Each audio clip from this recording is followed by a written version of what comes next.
Hey guys, Shane here. Time for another inbox review. I'm sorry for the shaky cam, but as you can see, this box is quite large. So the intro to this video is going to be freehand, unfortunately. So we're looking at the rather impressive box that is Revell's 1/32 scale Junkers Ju88 A4, kit number 03988. This was been sitting in my stash since November. This was a very awesome birthday present from my dad. Impeccable taste in models, I have to say. This kit is absolutely stunning. I've just been building a few smaller scale kits as I try to get a bit more experience before tackling this. So this kit came out in 2013. I believe there is another version that Revell has of the Junkers 88. I believe it's the Battle of Britain version. I can't remember which version. Is it the A1 or A2? I can't quite remember. This I believe that kit had some issues which have been rectified in this kit, and we'll have a look. So this is a level 5 complexity kit. This is not for beginners. This is an incredibly complex build. There's a lot going on. The instructions are quite demanding, which we'll see in a minute, but the detail is unbelievable in this kit. So, now that you've seen the monstrous box art, let's have a look see inside the box. So I'm going to start unbagging things, and we'll start looking through the sprues. Catch you in a second. So as always, I always like to have a look at the instructions first. So we have our standard Revell style booklet, how many steps during this build. There is 113 steps in this build, so this is going to be demanding. And then we have colour markings for 2 aircraft, one stationed in Sicily in April of 1943, and another which I believe is on counter convoy duties, which is stationed in the Netherlands. I believe these used to hunt down the Arctic convoys, if I remember correctly. I might not be wrong there, but anyway, hardly matters. So I'm not going to go drag on too much with instructions. We all know what they look like, but I will draw your attention to several things, and this is what I mean. It's not really for beginners. Note how busy the instructions are. They are clear to a certain degree if you take your time and study them, but they are busy. And this is not really for new model makers. I recommend building at least a dozen kits before you even touch one of these. They are well engineered kits. To detail, when you see the sprues, you'll see that they are very well made kits, but I can imagine this can be a little bit daunting for an inexperienced model maker, because there is a lot happening. So I recommend that you take your time and just slowly go through it bit by bit. However, on the plus side, there is a full interior provided in this kit, and it's highly detailed, as we'll see as we get on. So it is clear. We also have our weapon loadouts for various type of bombs, self-defense weaponry and all that. So everything is included. This is almost like a one-stop kit to build a very nice reproduction of a Junkers 88 A4. However, instructions are very busy, so I would strongly recommend that you have built a few kits before you even consider tackling this. I also, because there's a lot of glass on this kit, I bought Edard's 1/32 scale Ju88 A4 masks, pre-cut as always. Some guys like to cut them themselves. I prefer just having the added security and knowing they're actually laser cut, that they're actually going to fit, and there's going to be no leaks, because you haven't cut the mask correctly. So I picked them up. It makes life a lot easier, because as you will see, there is a lot of glass in this kit. So that's the only aftermarket I have for this kit. I didn't buy seat belts or anything like that, because at this scale you could almost make them yourself. Okay, so here is our very large decal sheet. This is printed in Italy. So I don't know if it's chronograph or not. I can feel kind of raised detail, but it is very crisp and it is very thorough. A lot of markings on this decal sheet. And it's actually kind of cool. You can actually read the stencils for once. So the marking process on this aircraft will be quite intensive. It will take you some time, but it will look unreal once it's done. So we have a lot of options here. All our stenciling is well defined. even the smaller stenciling, very legible, can read them very clearly.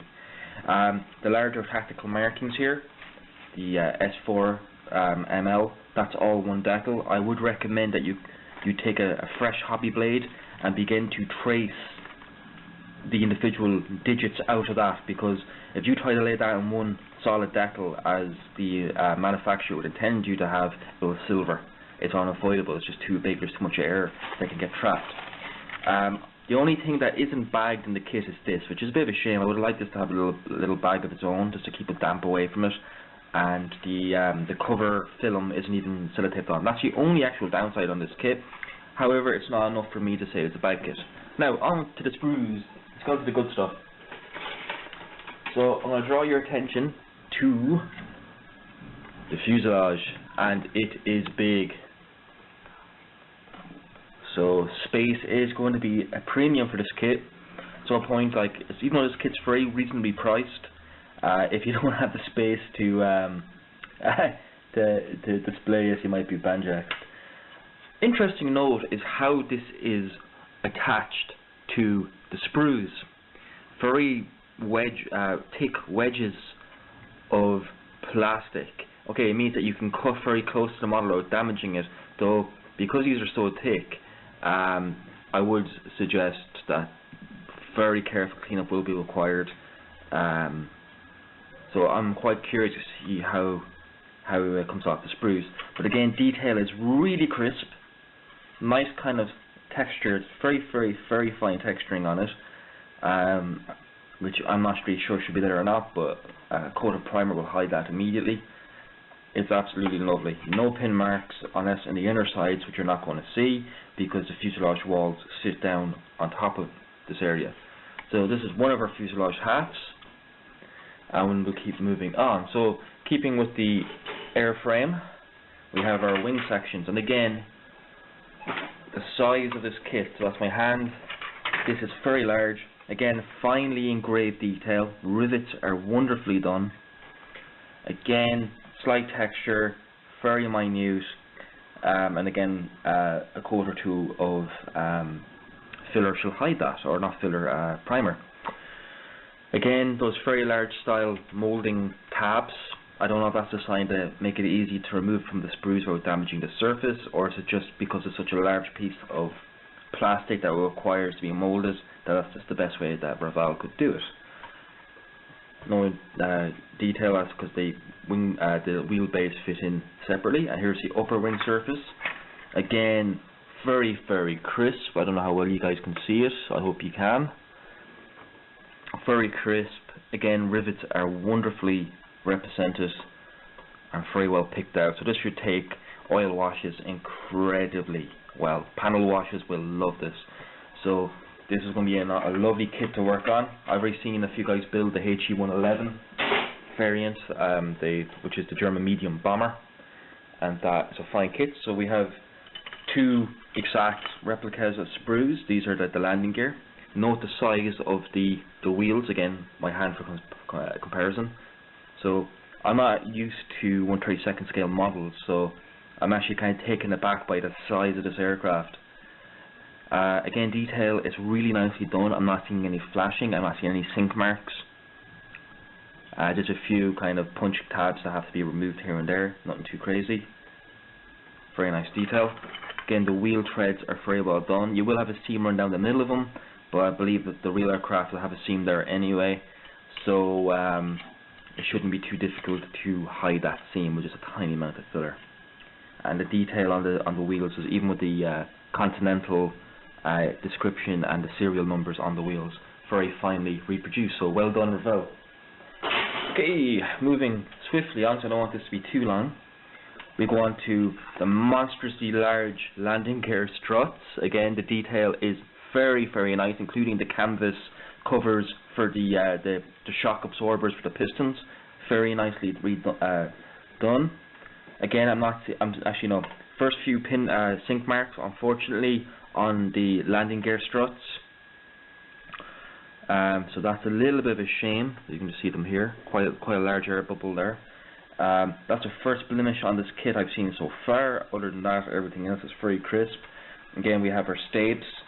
and our flaps, and they are once again very, very nicely done. I'm seeing a little bit of oil on these parts.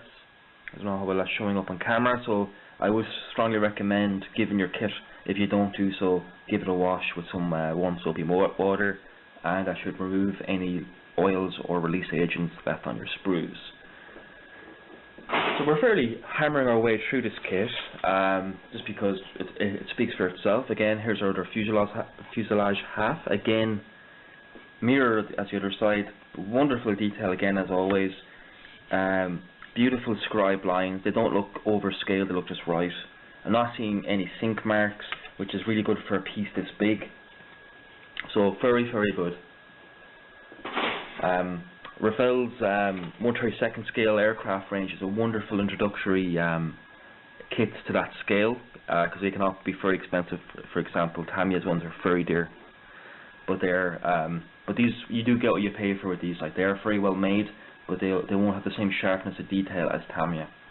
So here we have our rather large propellers for our engine nacelles. Again, very large, nicely done. A little bit of flashing on the edges of the blades, but by literally just gently running your your sanding stick just along those edges, and that will disappear. We have our big engine nacelles. Again, beautiful detail on these, very crisp, very crisp. We have a radiator detail, a little basic, but again, you're not going to see much behind this rather like enormous spinner. We have our radiators, or our exhaust, that are solid. I'm pretty sure you probably can get aftermarket. I believe Edar do resin updates for this, which are hollow if you so wish. We have our access panel to our engine. I'm not entirely sure if there's actually really an engine to display on this kit. I'm pretty sure there's an aftermarket one available, but I don't think there's a full engine supplied. So here, these are our basic engine details, and we get 2 of these sprues naturally. Moving on to the smaller sprue here, which is sprue M. This is our ordnance. I believe that's a 250-pound bomb, if I remember correctly, or a 500-pounder, and that's a 250. German bombers do not carry as much ordnance as their Allied counterparts did. That was one of the main failings of German Luftwaffe bombers, is that they just did not carry the punch necessary to deliver knockout blows. Didn't really make much of a difference if you were a poor Londoner getting hammered every night, but they didn't have the apocalyptic end result as, say, Lancasters or B-17s did. And so here we go, our rather modest bomb load. I think we get 2 of these sprues, so we get 2 500-pounders and 2 250-pounders, if I believe correctly. Again, if I'm not right, any of you Luftwaffe enthusiasts, do feel free to correct me. These are our weapon hard points. There's a lot of emptiness on this sprue, which is a bit of a shame, but well. So we can fit our ordnance to these. These fit on the underside of the wings, and again, very, very crisp in scribe detail. It is wonderful. Really, really, really impressed with Revell's attention to detail on this kit. Very, very nice. So we're getting through this nice and quick. As you can see, there is a lot of parts, and now we're getting on to the really interesting elements, which is the interior part of this kit. And this kit's interior is amazing. So we have our, I think these are MG17s, if I remember correctly, which are the high rate of fire, very closely based on MG34, which is a bigger caliber and higher cyclic rate, if I remember correctly. So we have our self-defense weapons, I don't know how well can you see, I'll just tilt up. We have our instrument panel that is very finely reproduced. You get decals to put these in, which I would probably even just paint them up, because at this scale you can easily paint them. We get our armoured seat for pilots, again nicely detailed. We get some control surfaces, the underfloor of the fuselage, again very finely reproduced, lovely engraved detail as always. A lot of little casting plugs that have to be removed on some very delicate parts. So take care removing stuff from the sprues, or you will snap bits and pieces and you will hate your life. We have another bag of engine nacelles and ordnance, no point showing you that. try and make this review as quick as possible because there's a lot to this kit. I don't want it dragging on forever. Here we have our cockpit sidewalls. Very fine detail here, beautifully reproduced.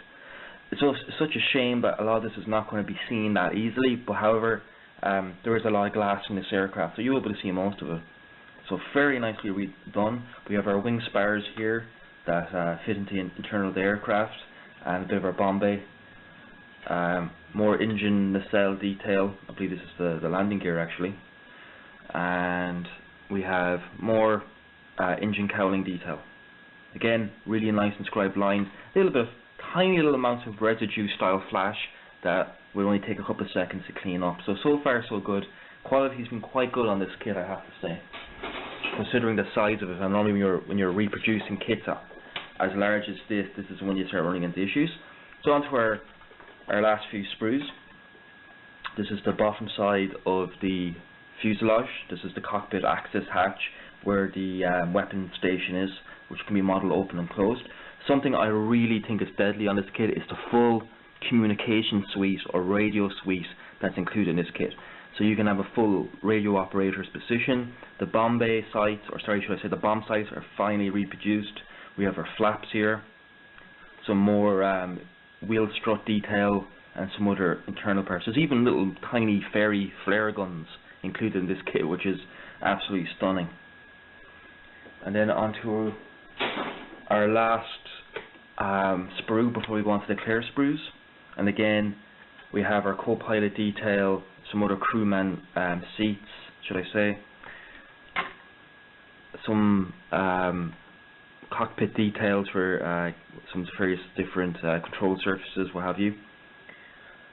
Very, very nice detail. Here the very nicely detailed struts or support legs for the pilot's or co-pilot's chair. Very, very nice.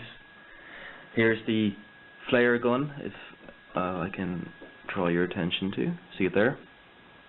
That is stunning detail. Like, the fact that they add that is impressive. And I was actually even thinking that because I know it's 1/32 scale, you could really, if you wanted to, put this into a diorama with 1/35 scale models if you wanted. It wouldn't be 100% accurate because it would be a little bit bigger, but it'd be pretty unnoticeable. So here are our sprues, our clear sprues. So I don't want to take these out of the bags just because I don't want to damage them.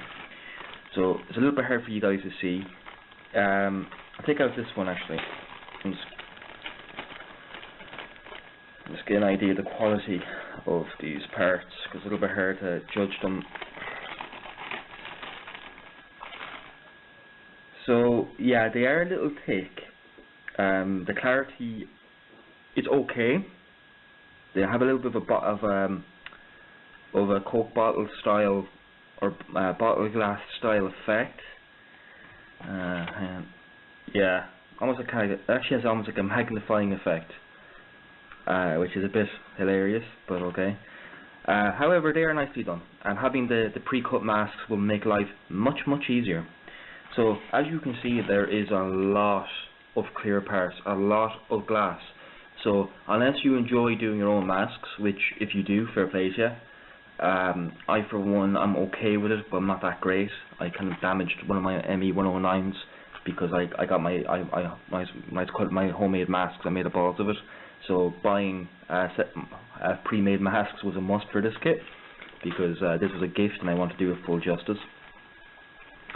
So there we actually have it. That's the mammoth kit that is a Junkers 88 A4 by Revell. I would strongly recommend this kit, and I would strongly recommend that if you are going to get it, you really do try to get them quick, because I know it's exactly like their Arado float plane is out of stock now and out of production. So if you do get a chance to buy one up, and they are selling for a good price. I got this for, I believe this cost about 80 quid, which, all things considered, for a kit that we bought from a model shop in Ireland is pretty good, considering most Dragon kits are almost retailing at 90 to 100 euros now, not too far off, especially the new ones. So that is great value for a kit with that detail. So I really hope you like that my review. I'm sorry for the shaky cam at the start, but again, with a box that big, I couldn't get the camera anywhere near close enough to get it in frame, so I just went to hell with it. So I hope this may prove useful if you're looking to get yourselves a large-scale Junkers 88. And I want to thank you all for watching. So it's been a long one. So thanks for watching, guys. Stay safe as always. Happy modelling, and watch out for those buses. Bye bye.